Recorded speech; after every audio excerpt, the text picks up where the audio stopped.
Welcome to the No Names podcast. This is episode 19. Happy Father's Day for those of you that are fathers or father figures in people's life. Hopefully you guys got to catch our last episode and been catching up with all the things going on. Again, make sure you're hitting that like and subscribe button, passing it along. We're really just here just to have some discussions today about fathers, but our podcast is really not about us. That's why it's called the No Names. It's about Christ.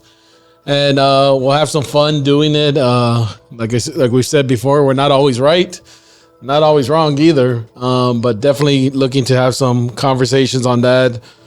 Just conversation in general. Again, encourage you guys to keep putting in comments in there, questions, and then we're going to be looking for more guests to come on and join us as well. So I guess before we jump into any segments, anyone want to start off? Happy Father's Day. Again, happy Father's Day for all those that are out there. And for those that have lost a father or never had a father in your life, you got to remember that God is your father. You know, he's the best father, the perfect father. And sometimes on this day, the special day that we celebrate Father's Day, which is on Sunday, we forget to thank our Lord, thank our Father, you know. Sometimes we forget that he is the main father in everybody's life, you know, and you might say, well, I don't know why we should celebrate it because, you know, I lost my dad or I don't have a dad or what. You do. You have your Father in heaven, you know, and you should celebrate his day and remember that he's there for you to comfort you, to console you, and to heal you and to help you out in this day, in this life, you know. And sometimes we just let it pass by, but you know, again, happy Father's Day for all those that are out there, and happy Father's Day to God, that he's our main father, you know, and hopefully, you know, there's a podcast that we do. It's not just an entertainment or just to, to pass the time that we don't have nothing else better to do. Right now, we're only having services on Sunday mornings, which is at 9:30, our driving service. This is another way of having service, you know, during the week. This is a way that you should, you know, sometimes I know that we go over an hour, and but it's time that you can sit down and allow God to minister to your heart, you know. We might not know what you're going through. We might not know your circumstances in your life. We might not know the storms, but God knows. And God can use anything that we say or anything that is said through this time, you know. So, you know, hope and pass it on to somebody else that you know, a family member, a friend, you know. Again, it's not about getting popular or getting, because it's about, you know, spreading the word, mainly spreading the word of God, you know. Definitely. And tell your friends and family. Yeah, I think spreading the word, and then also encouraging discussion. I mean, we're discussing here, and you can't be here with us right now. Doesn't mean you can't send in your questions and stuff, but also a discussion amongst yourself, other people that are having it. You may disagree with something that we're saying or something. You may have a Bible verse that maybe affirms or doesn't affirm, and we can have those discussions. That's kind of what it's about. Like, we're not always going to agree up here on what we are talking about or what we're going through. So yeah, I encourage you guys to continue to build that community, and let's keep going with that. So it is Father's Day, so we will talk about fathers. I'm kind of with Pastor though, man. Like what he's saying, you know, God is the greatest father. I mean, when you think about it, you know, because, you know, I remember a couple of, I don't know if it's a couple of Sundays, but I know one of these Sundays how you said that God has hope in humanity. Yeah. You know, so, I mean, I know God loves us, man. He does, man. And I mean, sometimes we go through things as fathers, you know, mothers, it's just as people, you know, but yeah, God is the ultimate father though, if you really think about it. Yeah. I think that's one of I definitely think God is the ultimate father. I think maybe that's one of the talking points to get into. I mean, we'll definitely talk about God being the father, and I think that's an analogy. It's not an analogy, that's a fact. And I think it's something that a lot of preachers use. I think it's a pretty well known out there. As I was kind of preparing for this, one of the things is, and we've talked about this, I don't know. I guess my first thing is I really not big on Father's Day and Mother's Day, and I can kind of agree with you on that. mostly because it's almost like Valentine's Day and other things where like why do we need a select day to celebrate our, whether it's our parents, our loved ones, or whatever it is. Yeah. The moment I find my father, I will tell him Happy Father's Day. So we'll definitely do that. When I find his dad, I will let him know. No, I can pretty much tell you that's your father. Whether what he say, that's been a running joke since we were kids. Since we moved, we don't know where the milkman is or the mailman, or we don't know. So I've always joked with my kids about that. That. I said, well, your father might be the milkman or the mailman, but it's a joke, but, come on, man. It's, I was taught before I got here early, so I was here for a while, and I was talking to our home director, Don, and, he was telling me a little bit about his life and his family, and, him being a hillbilly. I think he belongs to Mom Paul Kettle, somewhere on there, and he was telling me about a cousin of his that a tragedy that he had, that he was driving somewhere with his, I think, 2 or 3 sons, and they had an accident, rolled over. Mm-hmm. And he was fortunate to make it out of that accident, pretty bad, but his sons died. While he was telling me, I said, wow, to lose 2 or 3 at one time, like the tragedy over there in Uvalde, and the tragedy that happened in Buffalo, and all kinds of tragedies that happened, like in Uvalde. I saw some of the news and all that, and there were some fathers that you could see they're heartbroken, and grandfathers heartbroken that they lost a loved one in their lives. Of course, and sometimes. We take life for granted, and we move so fast, and we don't know until we lose somebody, and we should appreciate, because right now in America that I know, I'm not to statistics and to all that crap out there in the news and all that, but I know that most male children are being raised by a single parent, and most of the time it's about their mom. Mm-hmm. And a lot of those male that are being raised, since there's no father figure, they don't know how to be men. They're living life without knowing what a man is. And I mean, there's nothing wrong. It's like you, Manny, that your mom raised you. Your mom was your mom, and she was your dad at the same time. Yeah. And you were fortunate that she taught you a lot of stuff about being a man and all that. Yeah, but there's a lot of single parents that don't do that. And we need to have more role models, because to me, it's not always the one who brings the person into this world that is a father or mother. Mm-hmm. Is the one that raised them. Agreed. Totally agreed. That's a father and mother, and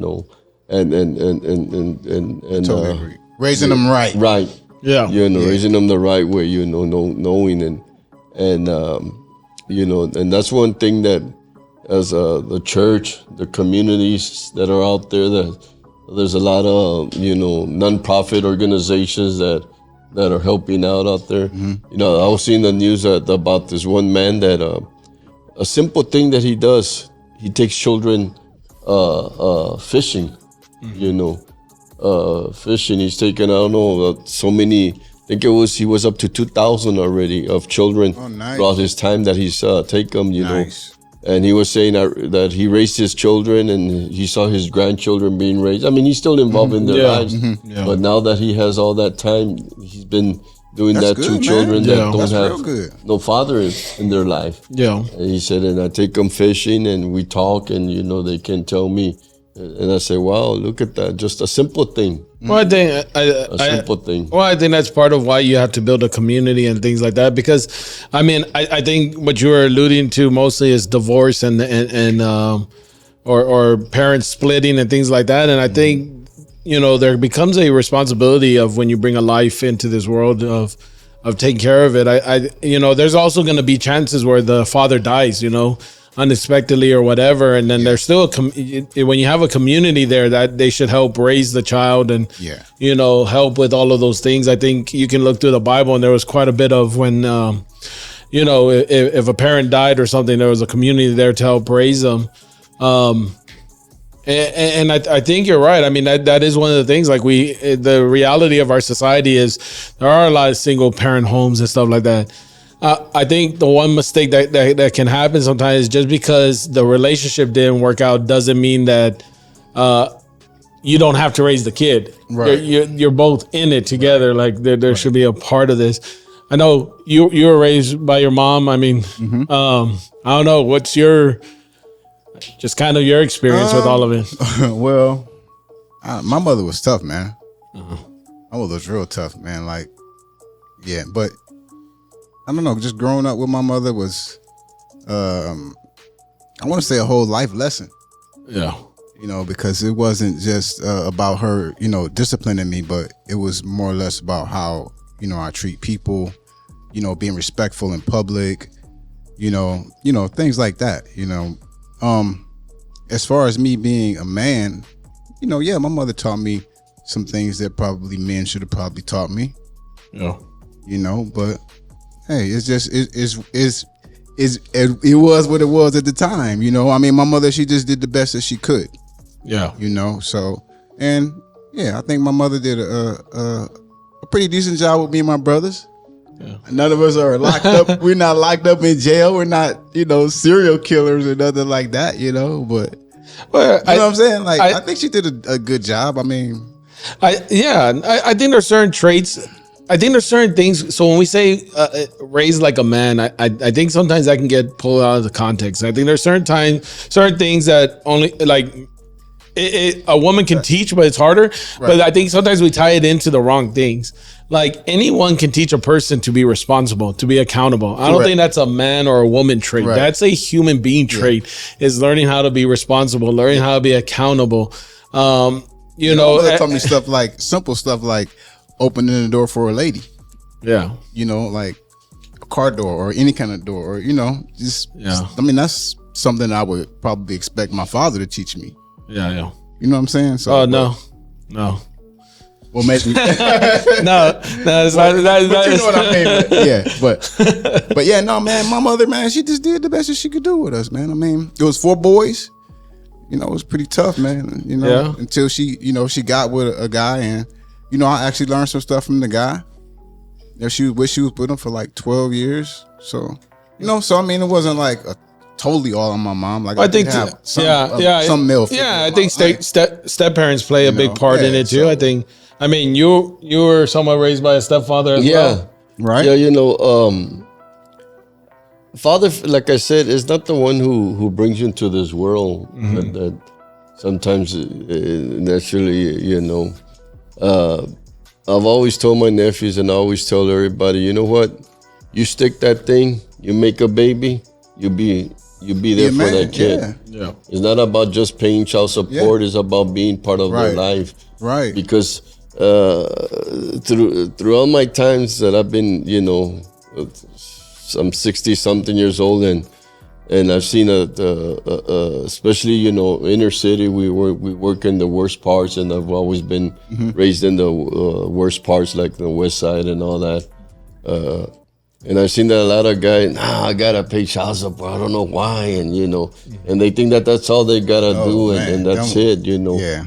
But I come from, my mom left my dad when we were very young, and my dad was a very abusive person. And then when she got with who's my stepdad, that I learned most of it at the beginning, because our dad would tell us all negative stuff and all that, and we were very we weren't receptive about him until a time that we saw that he became part, and my mom married him and all that, and they became Christians and all that. And then once I got saved, he taught me a lot of things in life, that helped me out, and he was there for me, whatever and you know, and that's the thing that, you know, sometimes we don't know what a father is because we haven't really seen it, fathers. And throughout generations, especially like in the Hispanics, you know, Blacks too. we Don't know, get me started. The generations, you know, they Man. taught us they thought it was Man. being, and most of them weren't really involved. Basically, it was the mothers that were raising their children, even though some of the dads were there, so they were either drunks, drug addicts, or whatever. Even though they were workers, you know, they thought just that saying, bringing home the bacon, that's all they needed to do, you know. And in my situation, you know, I had to learn that because that was my mentality too. I thought, okay, you know, I'm a man. I brought kids into this world, so I'm a father. Now to make me a father, you know. Not until God had to slap me around, and He still does slap me around. So telling me, hey, no, everything you know about being a father is wrong. You know, it's wrong. Yes, sir. You know, even though they try to do their best in teaching you, it's all wrong. You need to learn the right way, you know, and all that, and you know, and I made a lot of mistakes as a father because I thought that, you know, because I've always been a prideful person, and nobody teaches me what a father is. I know what a father is. Nobody teaches me what a man is. I know no, I didn't. God had to break me in that area, you know. And that's the beauty about God. God will break us and teach us and show us the right way of doing things, you know. And you know, but I am grateful that I've had people in my life that helped me out, you know, that taught me and were there, as you know. Well, I think, no, definitely so. And I think part of the things that we see in today's society is, you know, when it comes to fathers, like you said, that there is much of a mentality of the moment you have a kid, you're a father, right? And it should be, but there's the whole thing of raising the child and teaching the child and things like that. And you hear them call it the nuclear family, right? Or and that's the what you call a normal family, a mother, father, and stuff like that. But part of it is it's not just a matter of just having the mother and father there, but it's having a mother and father that are engaged with their kids, engaged with what's going on. Because you could have two parents there who are not engaged, and just because you have them there doesn't mean anything. I mean, and even then, it's it's not guaranteed that your kids are going to come out perfect, or they're always going to be saved, or they're not going to make mistakes. That's part of it. Kids are going to make mistakes, and it's just a matter of just kind of. I think that's one of the things that like we miss in today's society is really understanding what it is to be a father, or to be a father figure in people's lives. Because a lot of times we do think it's just a matter of, okay, you have a child, then that's it. And there's way more to it. I mean, it's just a whole bunch of lessons, life learning things and things going on. Man, it's crazy because, you know, just sitting here just thinking right now about what it really means to be, you know, a father, man. I don't think I really honestly really learned what it really meant to be a father, man, until I actually moved here.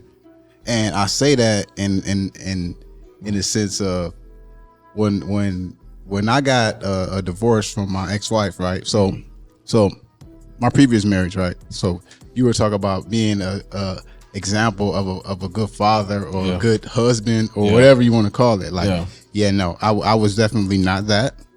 Okay, I was not at all that. I wasn't. I'm just being honest. No. I was out in the streets, doing my thing, big time cheater. Infidelity though, that was like tattooed on me, you know. So, and like I said, I didn't think what I was doing at the time was wrong because I was, you know, trying to enjoy myself, being a man, just going out trying to sleep with, you know, with as many women as knowing that I'm married though. You know, not thinking about it, and I can remember clearly at the end stages of my marriage at the time, man. Like, and I feel comfortable talking about it. I could talk about it. I can talk about it freely, but I can remember at the end stages of of that marriage, man, that I knew immediately. I was like, damn, like I done messed up bad. Like I really, really jacked this up, and so I tried to repair it. I was like, you know what? I'm just gonna come clean. This is what happened. You know, this is me now. But I don't want it to be me. I want it to be me and you.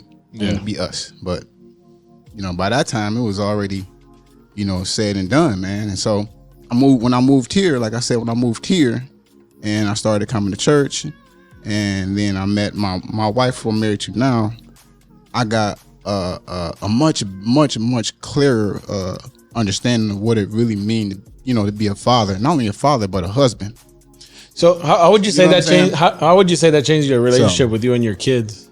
Oh man, my kids, because I'm transparent with my kids. I'll tell my kids what happened. I was wrong. You know, it's not because I don't want it to be nothing said. I don't want to be like, well, this is what really happened. No, I'm gonna tell you what happened. It's gonna come from my mouth, so you know. Yeah. So, I mean, my kids, I think, ultimately in the end, they wound up being okay. Now, my youngest daughter though.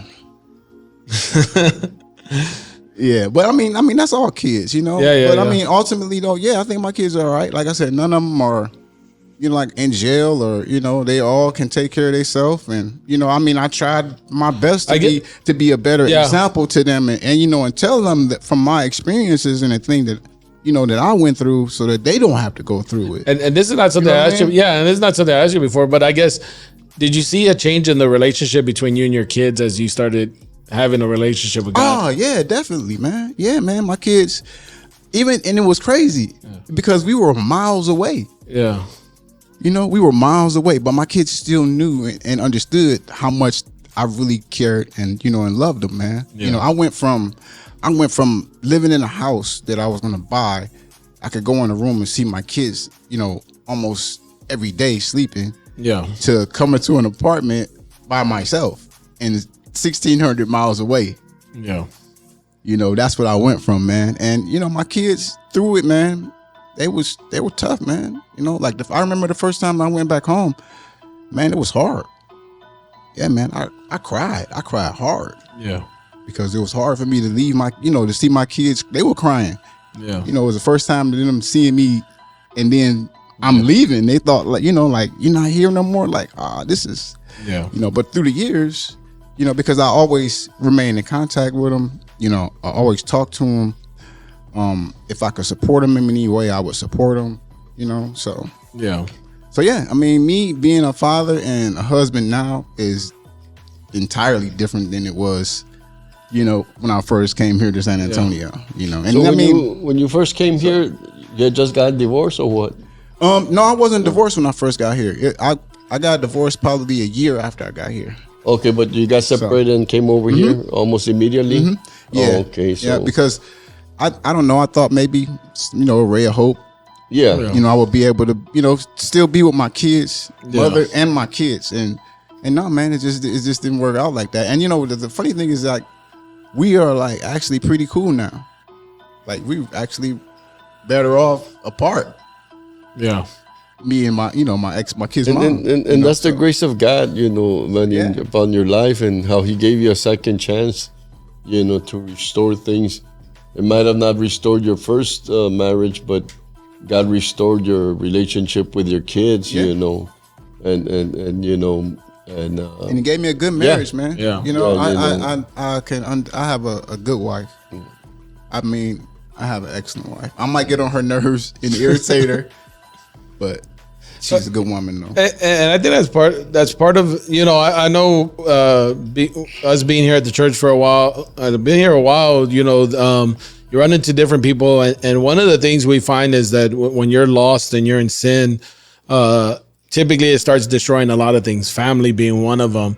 And people tend to dwell on the past so much. And it's like, you can't dwell with the past. You got to move on, but you can change what happens going forward. Correct. So you may not be able to go back and fix the mistakes you made, but you can, and it's going to take time. I mean, that's part of the thing too, is taking time to rebuild those relationships and allowing it to go there. I think, like my dad was saying, the grace of God, and I think in your story is that, you know, you always kept your relationship with your kids. I think one of the things I've seen in today's world is a lot of times the kids are used in the arguments between parents when they're going through those things. You know, it's like, oh, I'm mad at what's happening, so I'm not gonna go see those kids because I'm mad at what went on, or I'm mad at and that's terrible, man.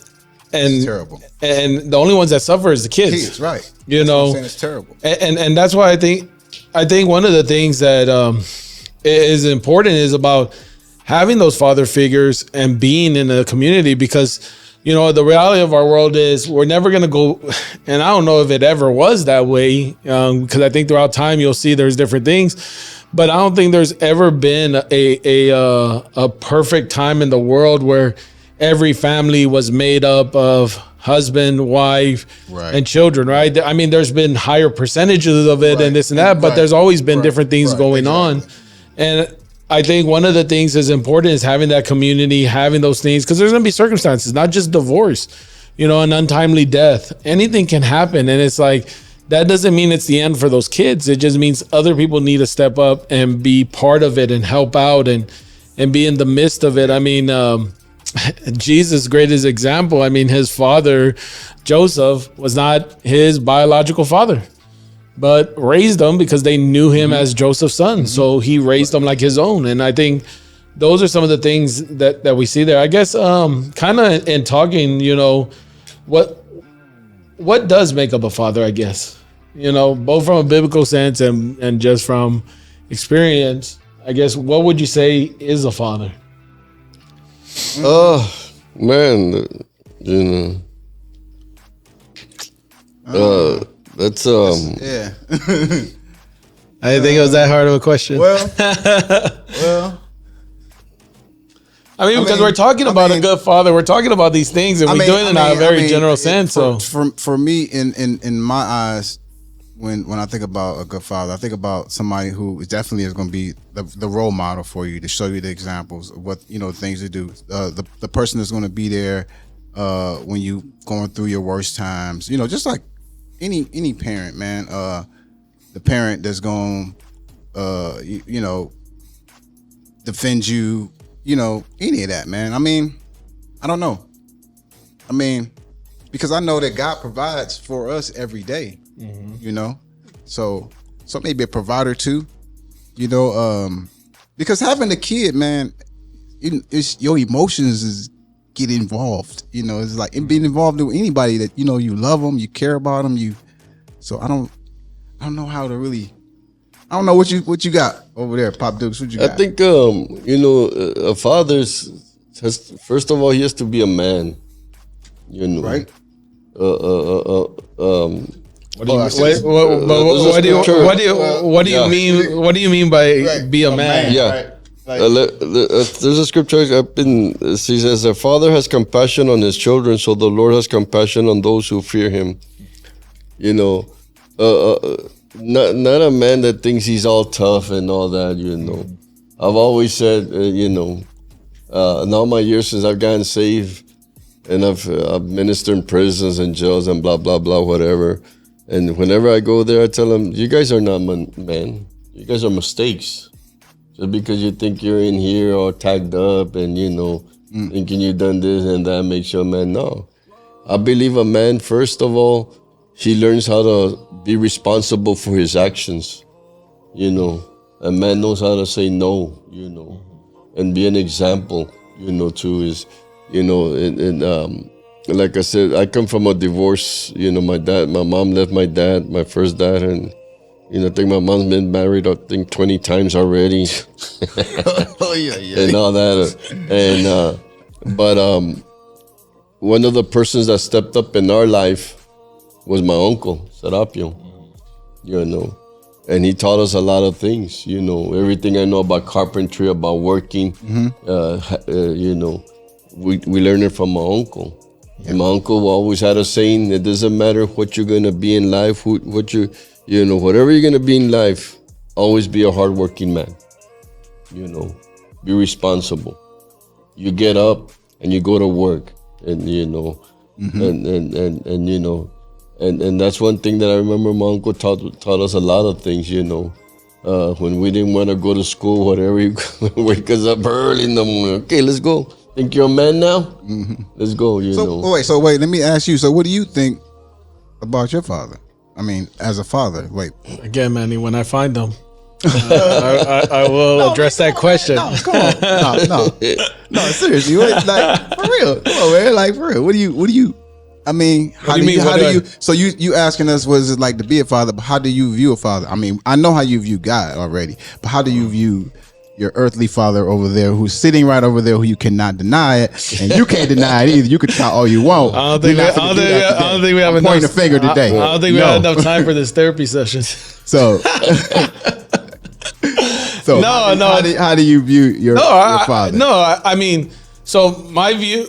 So that's why I asked the questions, because I have my own personal thoughts on it and things like that. Right. I think my view is dictated by my father. So to me, a lot of it is, I think it what was I gonna say? It transforms over the years, right? Because you were kind of you were talking about as you were going through it about being a provider, and I think there's certain things in regards to being a provider, but then teaching you how to provide. And then there's there's a mixture of it, right? There's a time to provide, and then there's a time to teach to provide. And I think my dad did that. I think it was just, to me, and it sounds simple and it sounds stupid, but that's why I went to the engaging. Like, to me, it's really about just being there. That to me has been the cornerstone. When you talk to a lot of people, I think is that their parents weren't even there. I think that's probably it. When I was in college, I've said this before when I preached on Father's Day. I sat with a lot of well-off kids, kids who were came from the type of areas that you want to come from. They had both parents and stuff like that, but they all had complaints about their parents. And I sat there and I literally could not complain. Like, I had nothing to complain about because they were there. Like, they were at the events, they were at the things, they were this and that. I mean, can he be a jerk at times? Yes. All the time. What father's not All a the jerk? time. No. But we say that because that's the relationship we have. Like, we can joke that way. Like, we're at a point, I've met people throughout my life, and I've seen people who have very bad relationship with their dads, and how it puts their view of fathers, of men, of different things, and different things like that. There's so many different things. For me, like, even talking with my brother and sister and stuff like that, like, we've had good relationship with both our parents. Like he said, did he make mistakes? I mean, sometimes we didn't even notice what mistakes he was making.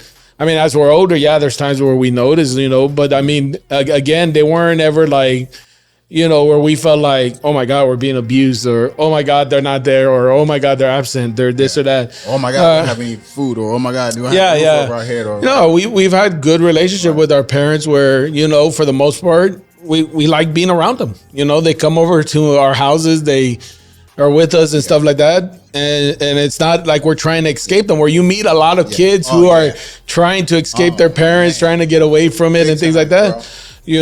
So to me, that's been one of the things. And like, at the time, I think I see from both of my parents, that's why, like, even when Mother's Day, when my mom was here and we talked about it, I always focus on both of my parents, because I don't think it was one or the other. Like, they did it together. And for my dad, like, he doesn't look like a very compassionate person, but he is a very compassionate person to a certain point. And so that's some of the things we've learned. Like, to me, sometimes he may be overly compassionate, but that's just, that's his nature when you get to know him, when you know certain things. And that's just kind of the relationship we built. I think I answered your question. Number one, I believe God has to be the center of everything, and then allowing God to make you to the man that you need to be, to be a man. That's if you're single, just be a man. Your husband, let God make you into a good husband. Your father, let God make you into a good father. And I thank God that, because if it hadn't been for God, I don't think me and my wife would be married for 40 something years. I think true. I think if it wasn't God in the picture, my wife would probably drop my ass a long time ago, and dump me. And I remember that's honest. when I went to Tony's graduation in Baylor, and we got there and we were sitting way up there, And basically all you saw were, because Baylor's a private school, you know. That's why I told them, thank God that we were poor, that the government was able to send you over there, because we weren't able to send you to that type of school. And, you know, and because you got scholarships and all that. And, you know, most of the people there send their kids, they're rich people. They're upper middle class. And I saw a lot of the white people and all the Latinos that are, you know, money, not Latinos like me, poor, you know. And God told me, look what I've done in your life, you know. Because, you know, in the type of ministry that I've been, you know, which, and I love the ministry I have. I've always told the Lord, this is what I want to do. I want to reach the lost. I want to reach people like me. And Lord showed me, you have friends that their sons are doing time with them. You have friends that their sons are involved in the same gangs. You know, they've lost their life because of it and all that, because that's what they were taught. You know, and because of the grace of God, you know, He brought me out of all that, and was able to show me grace. You know, what the Bible says here, compassion. You know, because, you know, I didn't know nothing. You know, and that's the first thing I think what a true man is, he has to come to a point and tell the Lord, you know what, Lord, I don't know nothing. Yeah. I don't know nothing. I don't know what a man is. I don't know what a father is. I don't know what a husband is. Yeah. Teach me. Yeah. Yeah. You know, wipe away everything that I think that I know as a man, as a husband, and a father, and reprogram me. Yeah. That's definitely what happened to me. And that was hard, because, you know, it's like that, you know, you mentioned that you were taught how to open a door. You know, I came from a lifestyle that you can ask my wife. I told her, look, we're together. I don't open doors. I don't hold hands. I walk fast. You keep up with me, or you walk behind me, you know.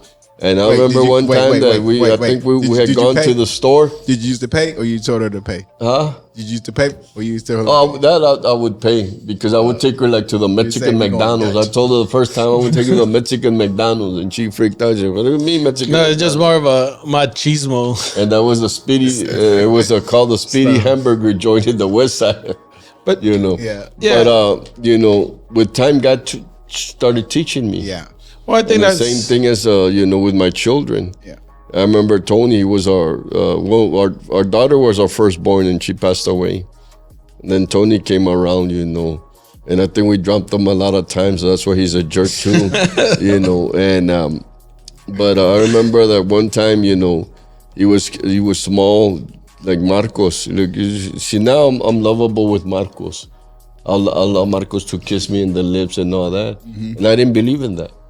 I did not believe a man's supposed to kiss another man in the lips, even if he was a baby. And I remember one time Tony kissed me in the lips, and I pushed him away. He was, I think, 2, and I pushed him away, you know. And then I saw his reaction, you know. And like, wow, you know. And afterwards, I started talking to myself, man, what kind of jerk are you? That's your son. That's your kid, man. You know, that's your son, you know. But because of the way I was brought up, you know, the streets and all that. Explains so much right now. This is the first time I'm hearing this. You know, that I didn't, you know. And even when I would teach them how to play basketball, I wouldn't let them win. They came in, I was gonna block their shot, and I was gonna knock them down on their ass. Which was perfectly fine, because that's true. Yeah. But I think that's perfectly fine, because you got to learn how to lose. Like, if you don't know how to lose, how are you gonna win? Like, I would always tell them, if we win second, third, fourth place, those trophies, they're door stoppers. You know, door stoppers. And the first time they gave us appreciation, you're a killjoy. They gave us appreciation trophies. I said, you guys aren't getting appreciation trophies. You guys didn't do nothing. You guys were the worst team that was out there playing, you know. Oh, man. And all that. And I had to learn a lot of things throughout life. And you know, and then I think because of my wife too, you know, she was there and she'd tell me, Joe, you can't do those things. You can't teach them that way. You can't, you know.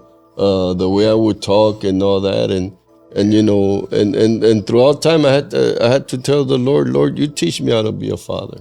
But I think and one thing I didn't want to teach them, that they had to follow me into the ministry. Force them, because I saw that a lot in the where the organization or whatever we belong in, other ministries that I knew, that they wanted their kids to be forced, and I appreciate that all my kids are serving God and doing something for God, but I didn't want them to feel like, hey, you have to do what I do. But a lot of fathers do though. Like if you think about it, like okay, you just saying ministry. I mean, we can go on and talk about kids in the military. Yeah, people who's firefighters. People whose kids, who are doctors and they want their kids to be like athletes. That can be passed. Look at athletes. Like that was basketball players. I was reading an article on I think it was Jordan. And Jordan had two sons that were playing. And they were playing, hey, what's this kid's name that they were playing? They were playing in, I think it was an AAU, one of those top leagues, right? Yeah. And Jordan kids were there playing, and this kid, he embarrassed both of Jordan's kids. Embarrassed them, and that kid now is in the NBA, and Jordan's kids who never lived up to their, fathers. And then I was looking at the documentary of Magic Johnson, of his kids, because there's two of them. There's one in HBO Max, and then there's another one, I think, in Apple or something like that. And then the one that Magic Johnson did, that says, I am Magic, his older son said, you know what?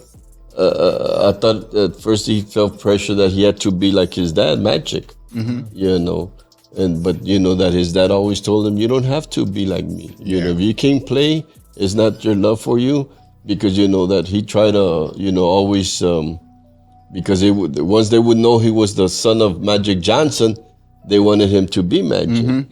And then they had another. I think he had once he married Cookie, he had a son with Cookie.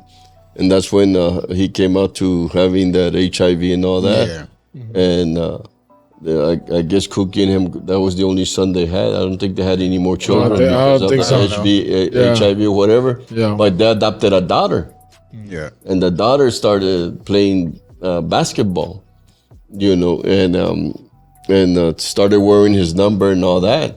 And once they found out that he was a Magic Johnson daughter, even though she was adopted, they wanted her to play exactly like him, and said all that pressure was, and the other son, the youngest son said, you know what? At first, my dad wanted me to be a basketball player, and and all this, and and he wanted to play with dolls, Magic was playing all that, and the mom would tell him, the mom said, try to take away the dolls and give him a ball and all that, and he kept on going to the dolls. And the story goes that, later on Magic Johnson, once he came out to the mom said, now we're going to have to tell your dad. He said, but how is my dad going to take it? I said, I don't know. And Magic Johnson said at first, he didn't like it. He blew his top and all that and said, no, you're a boy, you're a teenager, which he is right. And all this, and and all that. But then later on, Magic said, you know what? I had to accept who he wanted. Do I want him to be a boy? Yes, I do. But you know what? I have to love him no matter what. Even though he thinks that's wrong, but that's his son. He calls him his son, even though he wants to be, that's my son, but he has to love him. And I said, wow, that's unconditional love. Because I've seen Christian parents and all that they become, and they throw them, and all that, send them to hell and cut them loose and all. And look, and I believe God made a man and a woman. I'm against all that. But at the same time, just like the scripture says, where the compassion, we have to show compassion to our children, even though we might not like what they're doing, but that's a father. Because compassion involves correction. Right. You correct it, you can tell them what you don't like about them. Right. Like my 3 kids, there's a lot of things I don't like they do, One, they all act like jerks, but I still have to love them. You know, they're my shoulder. You know, and I'm just joking now when I call them that. Yeah. And you know, and you know, another thing I did as a father, I tried to push education on them. Even though I never liked education, I was a dropout. You know, I didn't know how to read and write that good. You know, throughout time as God taught me how to read and write. You know, I learned how to read and write as once I became a Christian, Spanish and all that, and learned how to read more. But before, I was a dropout. I didn't care. My favorite subject in school was lunch. Oh, I thought it would have been math. Then and then I was a protector. I was an enforcer. I like to collect money from kids to protect them. See, then it was math. Yeah. And first I would beat the crap out of them. Then I would go and tell them, I'll be your protector, you know, from anybody else. Just give me 25 cents, $1, and all that in your lunch. And nobody else will pick on you, you know. That was my lifestyle, you know. So I always tell my kids, you know what, I want you to get educated. And I told them, you guys are going to public school.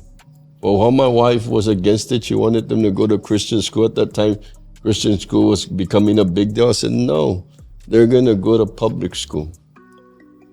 They're going to go where all the tough kids and where all that is and whatever, and they're going to learn how to adapt to it because the real world. I never understood that, though. The real world whatever.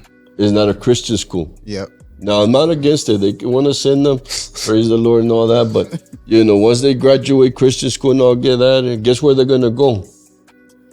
To the jobs of the real world, you know, out there to this real world, the one that we're living now, you know. And then Christian school will teach them and good and all that. But me, as a father, I thought that was the best thing, you know. And I made sure that I said, all of you are going to graduate high school.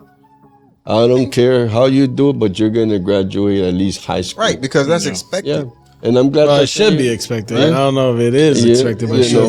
No, and nowadays the Mexicans, some of them, and it's changing a lot in the Mexican, even in the blacks, before they would make you drop out to help out the families. You know, you got to get out and you got to go to work because you got to support, you know. And then a lot of them said, just graduate high school and you're going to go to work, you know.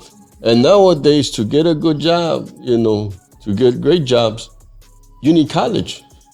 If you want to really live just a decent life, you need some kind of college. You need the right degree. Right, the right degree. You go to college and go and get a master in music, and you're going to be teaching. But there's nothing wrong with that, but it's just. I know somebody who has a degree in clowning. And, you know, and I believe that that's where, you know, God taught me a lot to be a father, and one, to be there.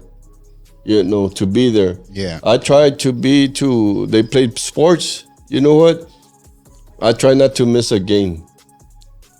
When I was in conferences preaching, wherever I was, whatever city or whatever state I was, I knew they had a game or something. I would preach, and sometimes I would just finish preaching and I would get on a flight back to make it here to be to their games, you know.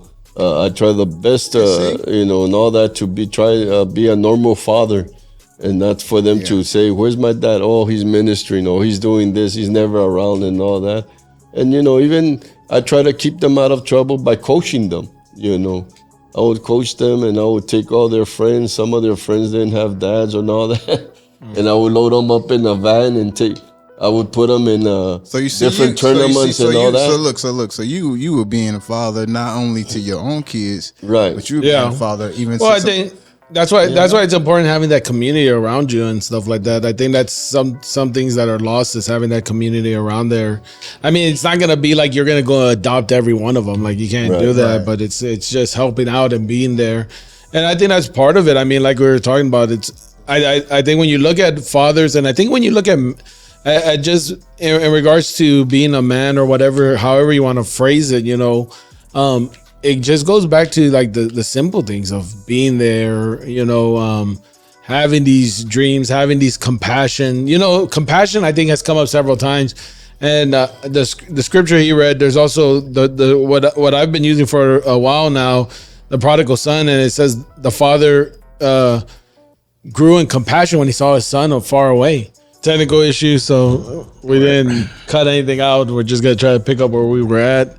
I think kind of like the story I've been talking about for a while, the prodigal son. I mean, you see him talk about the father seeing his son far off, and he grew compassion. I think compassion's a big thing. I think compassion, being there. And by compassion doesn't mean like you go and you bail your kids out. It's just a matter of being there sometimes. Like the prodigal son's father didn't go and bail him out. Like the son had to come back.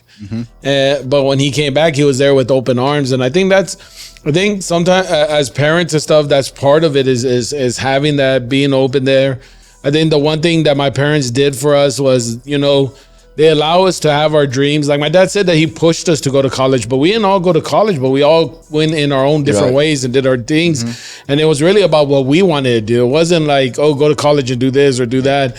It was just someone encouraging us that we could do that we could do that, because around in our neighborhoods, not a lot of kids went to college. Exactly. Not a lot of that wasn't talked about. Like, when I got to Baylor, one of the things kids were going there they were third or fourth generation there.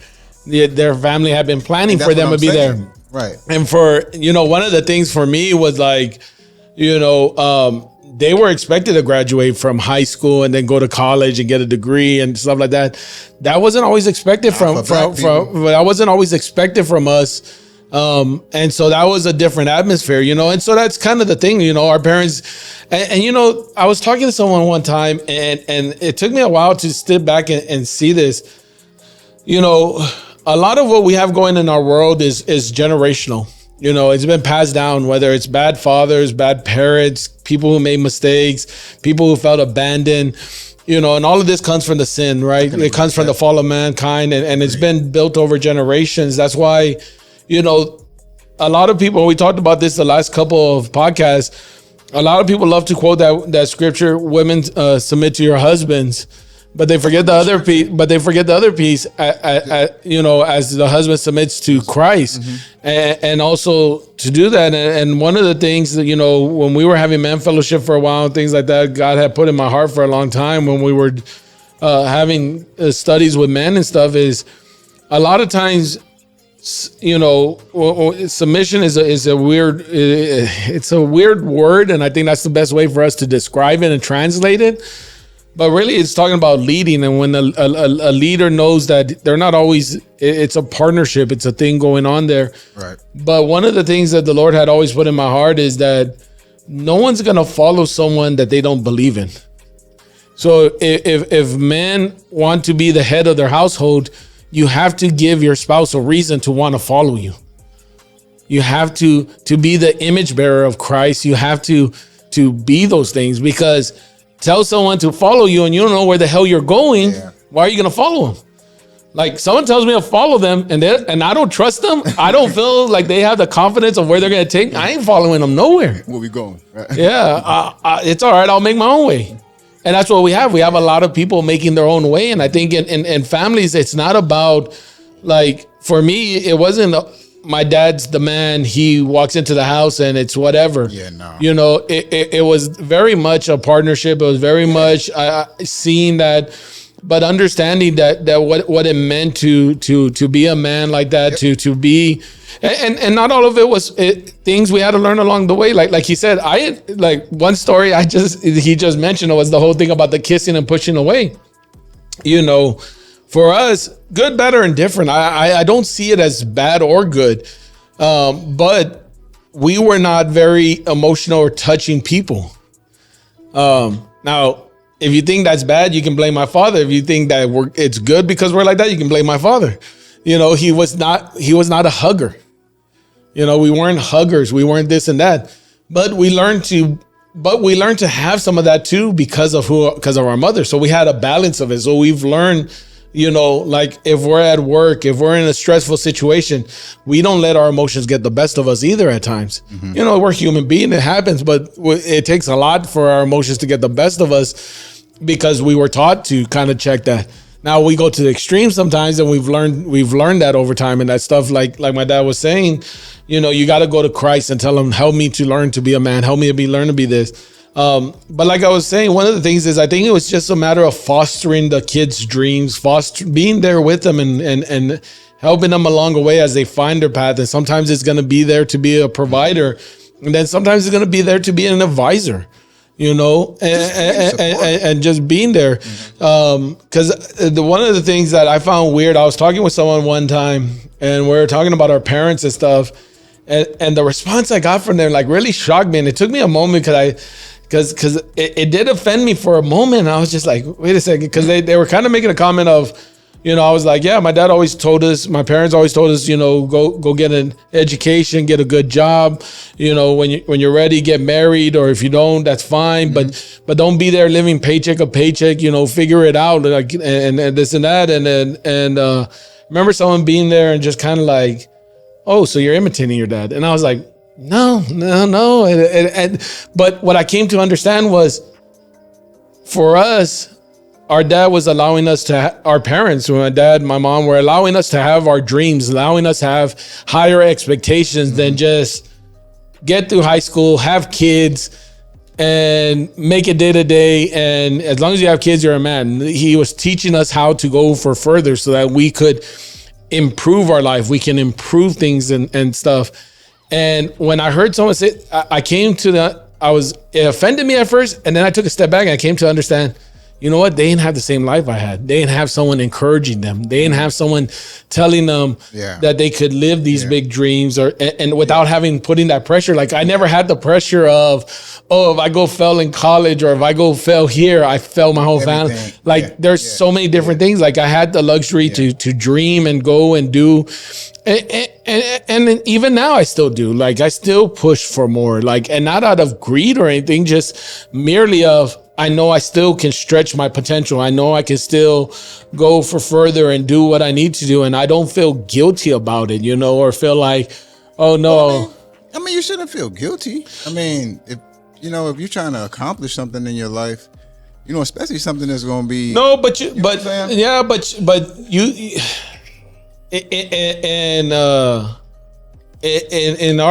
the way we grew up, the way in the area we grew up, and even in the church sometimes, and the old school mentality, if I moved to a certain area, oh my God, you left your old school, you left your old path, you left in the past, you left this, or you're not this no more, you're not that anymore, or this and that. That's not just Mexican. No, I know it's not just Mexican, but what I'm saying, but it is a big minority thing. Yes, and to me, that's one of the things, but.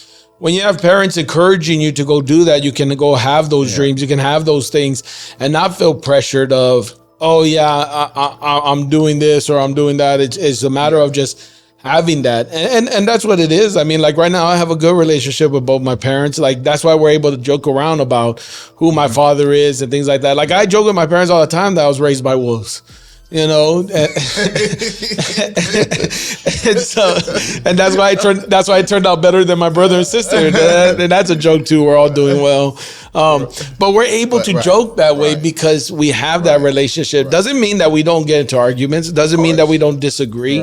Doesn't mean that we haven't gone through our stuff, but we're able to have that relationship because of that, and I don't know, that's for me, being a father is a matter of just being there, being encouraging, being those things. Like I know no matter what, I can call my dad at any time. And if I need to talk about something, he's there. Yeah. And one of the things, like we've with both my parents, I spent a lot of time.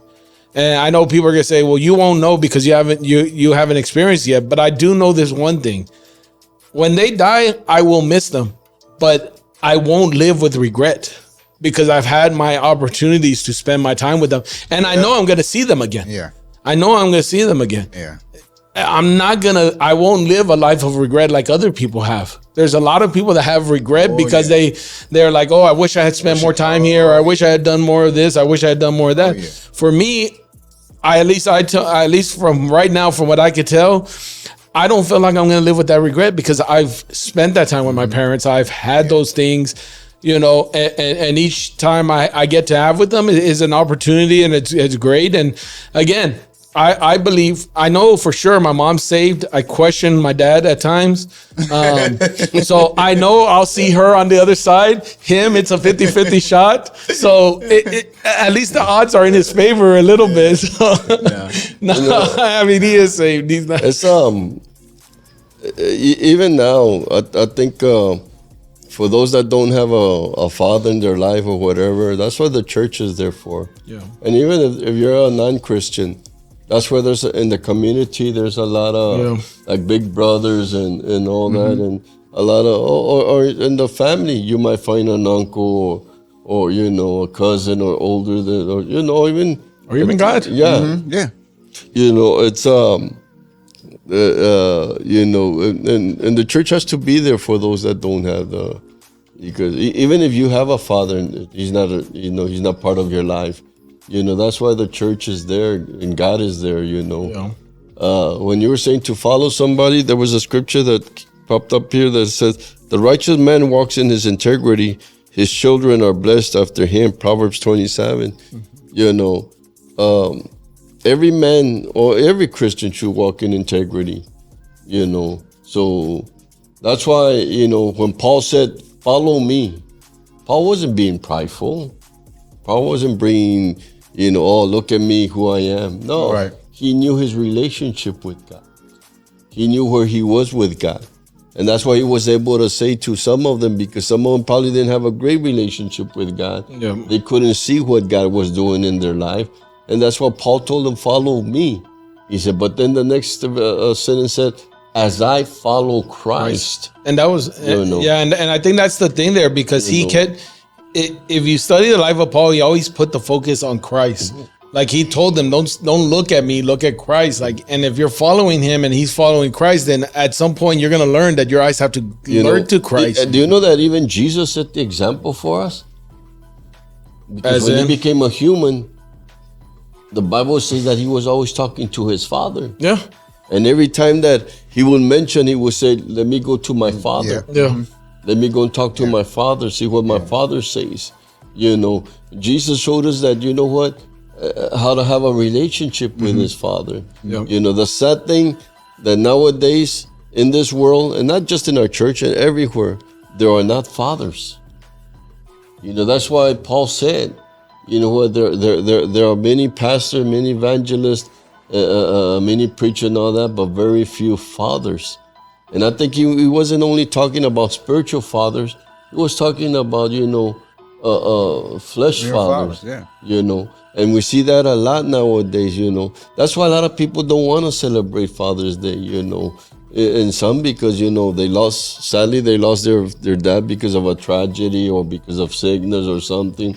Their father wasn't around. Others because, you know what, their dad wasn't around in their life, you know. Some of them were born and their dad split because of whatever reason, you know. And their mom, most of the time, the mom is the one that sticks around and stays there, you know. And thank God for those women that were willing to take, you know what, I'll take a role as a mother and a father for my children, you know.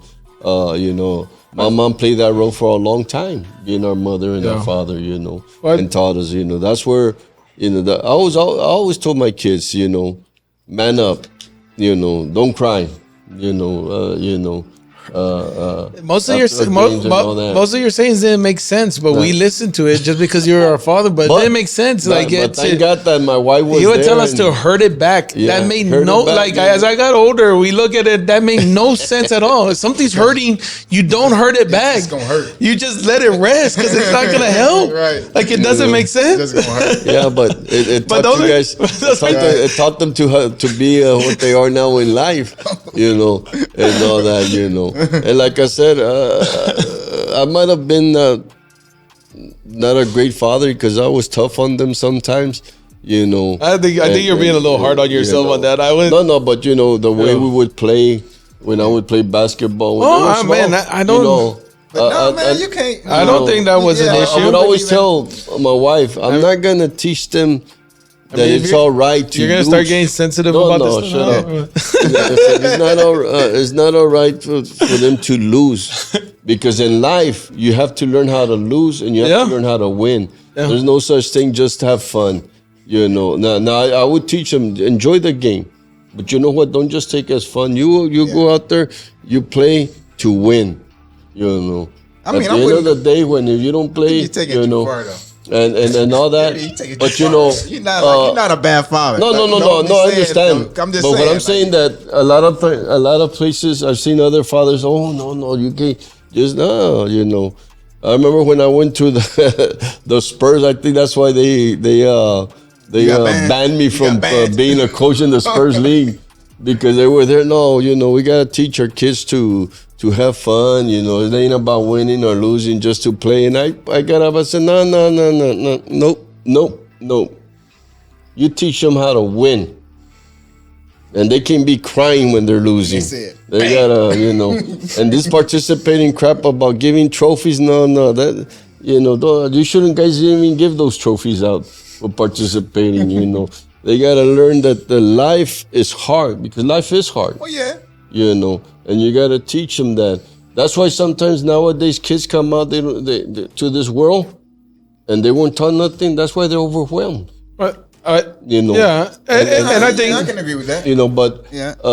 Again, like I said, in my life, God had to show me, hey Joe, you don't know nothing about being a man. You don't know nothing about being a father, and you don't know nothing about being a husband. Or friend or anything, but that's all right. I'm gonna teach you, as long as you allow me. Well, I give you the participation award as a father. And I don't want no participation crap award. No, but if I didn't get it, if I didn't win it, I don't get it. You know. No. But I think that's what I think that's what made you a good father, is that you were willing to admit that, right? Because I think anyone that's going to be a good or great father, that's the first thing you have to do, is admit that you don't know and that God's going to help you, because that's the whole point. Christ is supposed to help us. And he's supposed to teach us to be compassionate. God teaches us, like, that's why, Jesus uses them as an example so many times as a good father. It's like me. I love working outside. You know, I love doing hard labor work. You know, but I wanted my kids to do better. You know, like Tony works in what the hell you do? It's too hard to explain, but anyways. Or whatever, you know, in the corporate world, whatever. And Sammy found his place in being a barber, you know, cutting hair. That was his thing, you know. And then Leticia now works at a hospital, you know. She got her degree and all that. And going up. But you see, they had to learn, you know. And that's the good thing, like a good thing that me and my wife, God kept us together, because it took a team, you know, to be where they're at, because she had to park me and say, whoa, Joe, because she knew me, you know. I mean, we grew up together. We were back 18 years old when we got married. You know. And I think that's part of, like, what I was saying, is that part of what makes you a good father, I think, Manny, you too, is that you guys look for God to help you with it and guide you with it and direct you with it. Because for you, Manny, you really didn't have an example other than maybe, your mother, and then it sounds like a husband of hers, or someone that was in your life for a few years. And then same thing for you. I mean, you know, you didn't have probably the greatest example of a father, and so it would have been easy for you to be a very bad father, to hold that bitterness. I mean, you always treated us well, like, you know, even though you didn't have that. I mean, I think you and your father reconciled a little bit later on in life, but you guys didn't have the greatest relationship growing up. Right. Once I got saved, you know, through the end, you know, it got a little bit better, you know, then he croaked. You know, after that, well, life sucks, we move on. It's almost like I can only imagine. Oh no, that only happens to gringos. You know. That's a whole other therapy session. But you know, remind us, we'll bring it up one time. You know, that's one thing I love about our ministry. You know, and that not that we're unique or anything. Yeah. I'm just talking about how God uses our ministry. Yeah. I love that sign we have. And I never want to get rid of it, if where it says expect a miracle. Yeah. Because you know what, I've been fortunate to see God do lots of miracles in men, lots of miracles in women, lots of miracles in families, you know. And even though they might not stay here, they move on or whatever, but, you know, they still serve God or don't, but their life gets better, you know. You know, look at what God did, how he planned your life, Manny. Yeah, I think it was your mom first came over here to Texas, you know.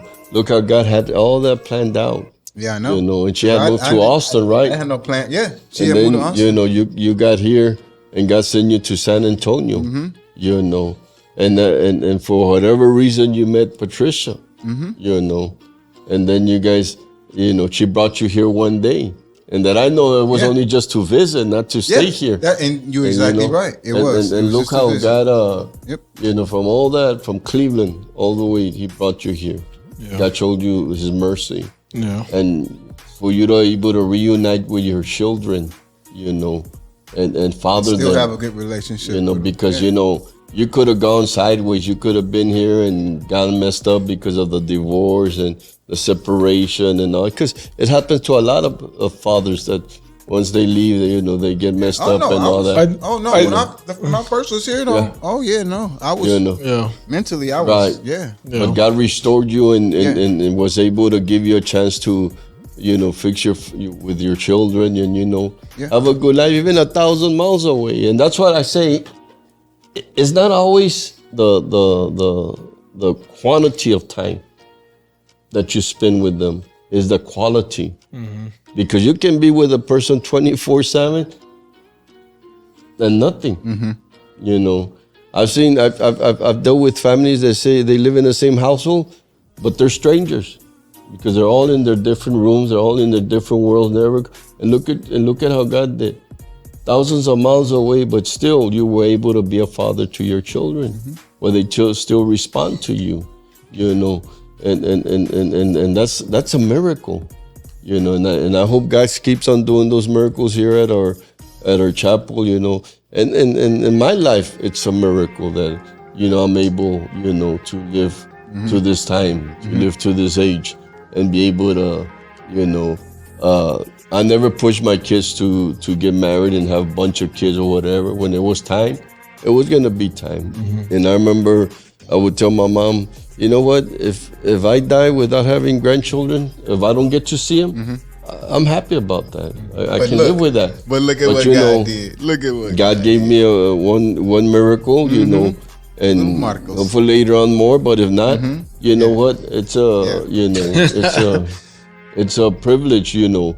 That's and all because of God. So now you look. You know? Now you know. Not only are you now like even me too. Like now you're a father and you're a grandfather now. Yeah. You know. So I'm even a grandfather now. It's crazy. You know, and if you, Tony, look, even you might not be. Look, now for real, I'm about to put it out. You might not be what is it? Is it fraternal? I don't know whatever. But you might not have no kids. But little Marcos though, you're gonna be in his life, bro. Oh, and you're gonna be a father figure in his life. Yeah, I get that. You know what I mean? Yeah. So. Look, for me, at the end of the day, I do what God calls me to do. I've grown out of the thing of having to prove anything, I think. So, I mean, God gives us the opportunity. Like, I've never been big on spiritual parents. I had people say, oh yeah, you're a spiritual father to this or that. Never been big on that. To me, it's just a matter of, if we're good people loving God, like, we're all going to be examples to each other. And so I've always left it at that. I've never felt the need to prove it one way or the other. I think, you know, for me, that's one of the things, like, I think today, and not just today, I think over time, we as human beings have lost the understanding and the importance of being parents. And I say that because I think when God allowed Adam and Eve to become parents, and he allowed them to do all these things, he did something that we take for granted, and that's create life. Now God creates all life and he forms it in his hand, but two human beings, a woman and a man coming together, and that's creating life. And now you're responsible for those life. God was responsible for Adam and Eve, the good and the bad. When they made their mistake, he was responsible for it. That's why he went and he took those animals, made a sacrifice and atoned their sin because they were his responsibility. And I think that's why we see what we see in our society, not just today. Like it's been over the thousands of years from the fall of mankind that we've seen this. You know, we see that as we take lightly of that responsibility, you see there's no examples. You see when there's no examples, you see the fall of things like Sodom and Gomorrah. You see the fall at Noah's time when people just gave into their sins. And you see it throughout time and even now, like just, you see people who are just angry with each other. You know, you had the woman movement for a while where they were just angry with men, and a lot of them had justified reasons to be. You know, and then the same thing, you had men angry with women, you had this and that, and you see broken households where it leads to violence and divorce and domestic violence and shootings and all these things. And so I think one of the things that we as a society have to do is go back and understand and take that responsibility. I mean, the importance of being a parent, of creating life, of being there. You know, a lot of time, like we were talking about it when we were talking about the Roe versus Wade. I mean, if both sides, if people just took responsibility of the creation of life, we wouldn't be so lax about creating it. If we really understood the importance, you know, of all of that, we wouldn't be so lax in going that route, that we wouldn't need abortions, because you would have it done the way God intended it to be done. Now, don't get me wrong. I know we don't live in a perfect world. We live in a very imperfect world. And so the solutions I push to, but I think that's one thing we as a society have to go back and look and remember the importance of being a parent, of raising, because that's really what's going to change things. You know, you can look at Uvalde, Buffalo, and all these things that we opened up with, and all our government and everyone's trying to figure out what legislation, what law can we pass, what can this and that, and what are we going to do with all these things going on, abortions and all this stuff. But we have to go back to looking in the mirror and saying, how do we be good parents again? How do we be good community people? How do we be good followers of Christ? How do we be these things? And I think that's just having that compassion again, falling back in love with God, having those things. I think, to me, that's what it starts with. Whether you're a parent or not, being like you said, a father figure, a mother figure in people's life, and taking those responsibilities and things like that. I don't think God has given up on humanity. You know, we said it before, we'll say it again. I don't think God has given up on humanity. I agree. And that's what makes him a good father, because he hasn't given up on his creations. He could wipe us out right now. Yeah. I think, I know we have to end soon. I think the main thing is everybody. I think as a man, a father, because that's what we're celebrating. It's fixing a relationship with God. You know, there's a scripture, I can't remember where it's at, where I say, what profits a man if he gains or wins the whole world and loses his soul? Yeah, loses his soul. And I think there's another place where he loses his family, you know, and all that. And you know, when the pandemic hit, the virus and all that, and it parked everybody, the whole world. You know, it was something, you know, I thought I'd never would see in my lifetime. But man, everything stopped, like the world stopped. And especially me, I'm talking about myself. It made me reflect in my life as a man, as a father, as a man, as a preacher, as a pastor, and everything, that, you know what, sometimes all I wanted to do was win the whole world. Win every drug addict, every gang member, every convict, every wino, every prostitute, you know, wanted to win. You know, that was preaching in the prisons and jails and conferences, blah, blah, blah, whatever, you know. And God said, no, the most important thing you have in your life, Joe, is your relationship with me. After that, everything will fall in place. Because sometimes we put so much emphasis and we got to do this, we got to do. Yeah. And that's why, like the podcast, that's why, you know, this is a tool for people to use. Mm-hmm. They can give it out. You know, if you can't go out there give out flyers or be involved in ministry or whatever. Hey, but hey, if you send the podcast to 10, 5 people, It's so 2 easy people, to do. and then You they just- send to somebody else, man, you're doing doing Agreed. some part, Yeah, totally agree. something for God, you know. Yeah. A little, and that's what we need, you know. And I thank God that, you know, these 2 years he parked me for a while and, you know, made me reflect on my relationship more with my family and all that, because, you know, I'm not a type of person to enjoy a lot of things, you know. Vacations, to me, when I would take vacation, I was always on the phone calling back, how's everything?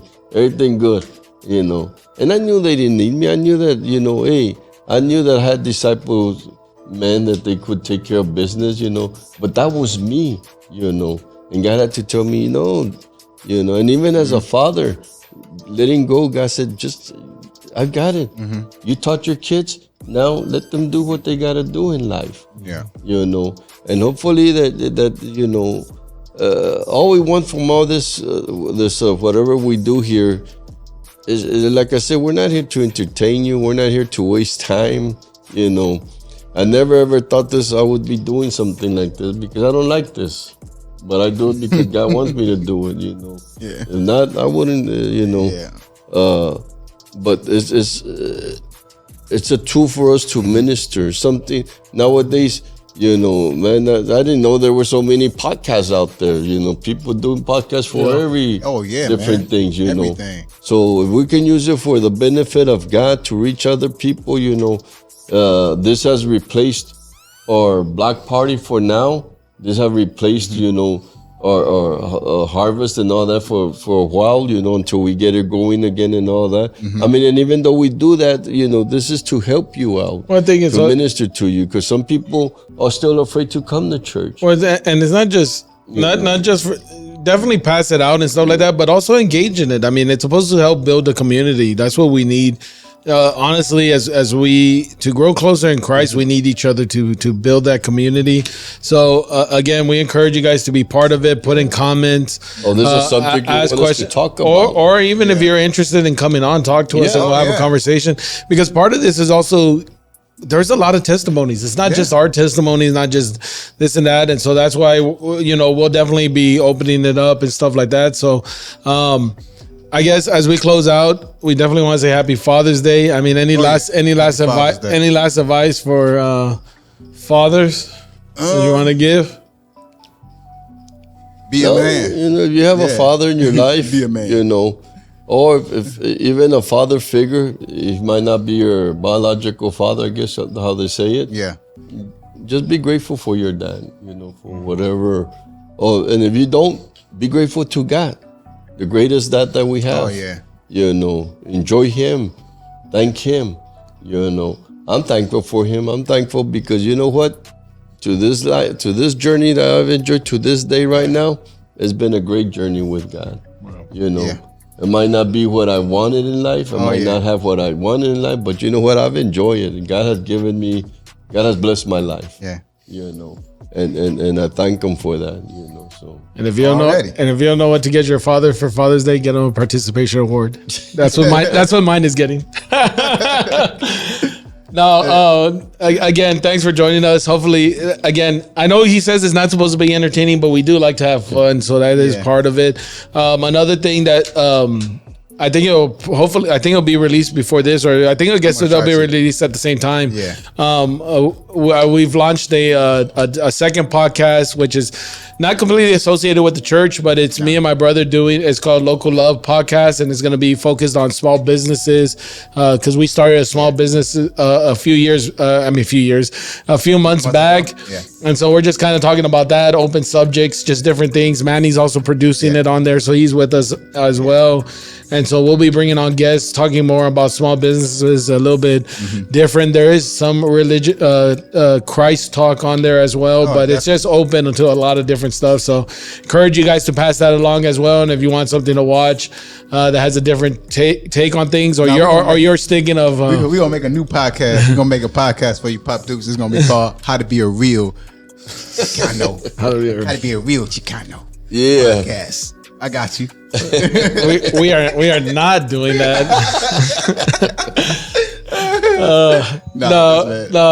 But again, we appreciate you guys.